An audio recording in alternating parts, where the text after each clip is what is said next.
Hörmətli olun, teşekkür ederim, minnettarım. Yine anamızın əllərdə ötürəm, ruhu şad olsun. Şükür bu günlərə ki, biz qaçqın sözü ardımızdan, ağzam adına götürdük. Sağ ol, yaşa kardeş, Allah kendine rahmet etsin, Allah kardeşlerimle, ailenize sabır versin.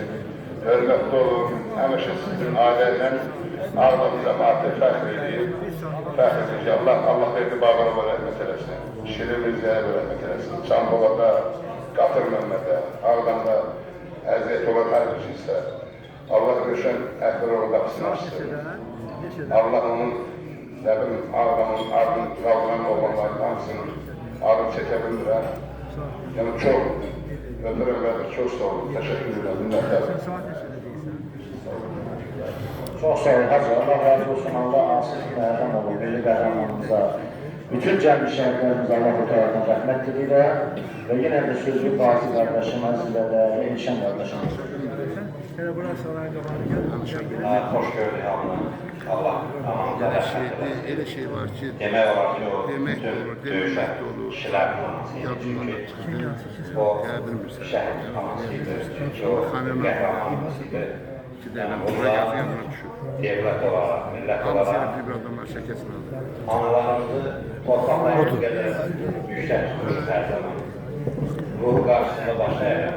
Hüseynovlar ailəsindəki həqiqətən bir qəhrəman ailə olmuşlar. Birinci Qarabağ müharibəsində 3 qardaş mənlə birlikdə döyüşdülər. Allah rəhmət eləsin Füzuli qardaşımız. Füzuli qardaşımız həqiqətən yaşardan da üstün deyəlim ki, qəhrəmanlıqlar etmişdi. Bunun canlı şahidindən biri mənəm, biri deyil Əsəd olacaqda. Həqiqətən Yaşar səndən çox üstün idi, bunu biləsən sən Füzuli. Həqiqətən qəhrəman adına layiq biriydi. Çünki o döyüşə gedəndə də bizim kəndin cəmatında belə bir xüsusiyyət var, elə bizim komandirlərimiz də ona həmişə qeyd edir ki, gülə-gülə gedirdik. Yəni, həqiqətən çox ürəkdən bizi nətər ki, döyüşə ruhla aparan oğullardan birində sənin qardaşın bizi olur. Bunu hər yerdə demişəm, hər yerdə qeyd eləmişəm. Bir sözlə sizin belə deyək, ailə ondan sonra nə bilim, bu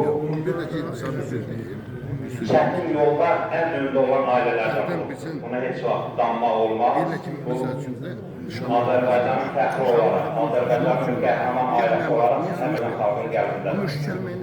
Var olun, Allah anamıza rəhmət eləsin, ruhu şad olsun, minnətdarım.